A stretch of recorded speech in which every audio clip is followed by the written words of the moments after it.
The RipTide from Blichmann Engineering claims to be a pump designed specifically for home brewers. Let's test it out.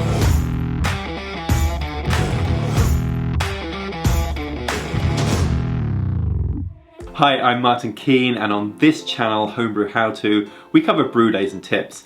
And today we're looking at a piece of equipment, the RipTide pump. Now, my brewing system uses a pump in order to recirculate, and for the past couple of years I've just been using the standard March pump that came with it. But the RipTide has caught my eye because it offers a number of features that are designed specifically for home brewers.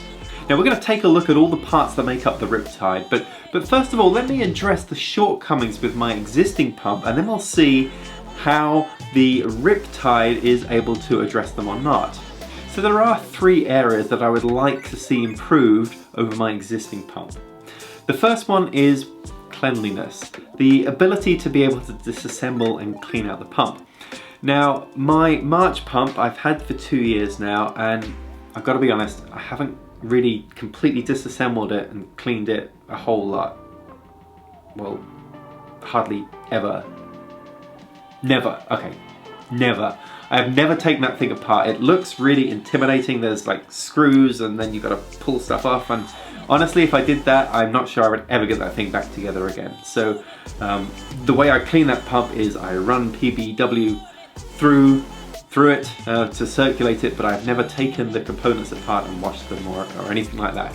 So the RipTide does claim to be something that you can completely disassemble and then reassemble back again after you've cleaned all the components. So that is pretty interesting to me. Okay, number two is being able to prime the pump.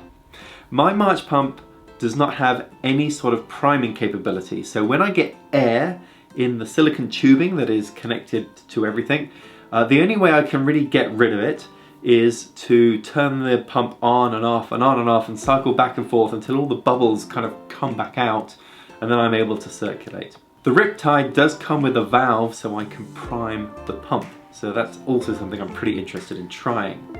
And the third thing, well, I make videos about brewing beer, and I'm talking to camera all the time when the pump is running, particularly during the mash.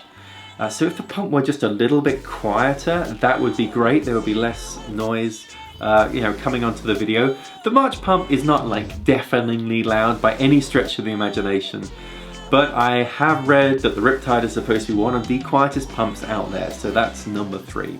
So how does this compare to my March pump? Well, number one, this disassembly part. I have taken this thing apart and reassembled it now probably a dozen times, and now I've got the hang of it. It's actually pretty straightforward to assemble it. Blichmann Engineering do actually have a video where they show you how to assemble and disassemble the pump as well. Like a 2-minute video, it shows you everything, so that's really helpful.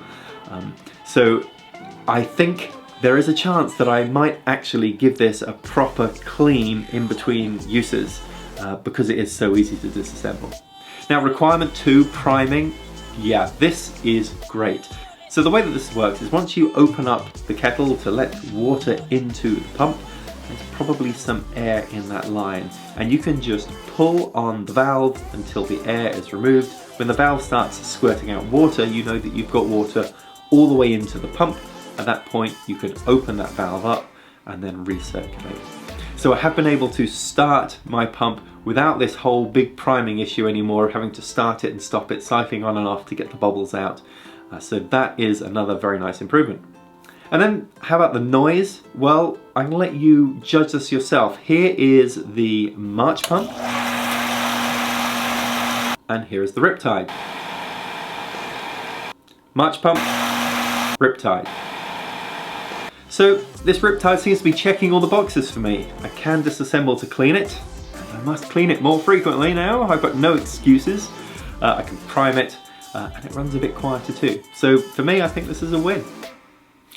That's all on this video. If you have a RipTide and you have any tips on how to use it, please let me know in the comments, and I will see you on the next one.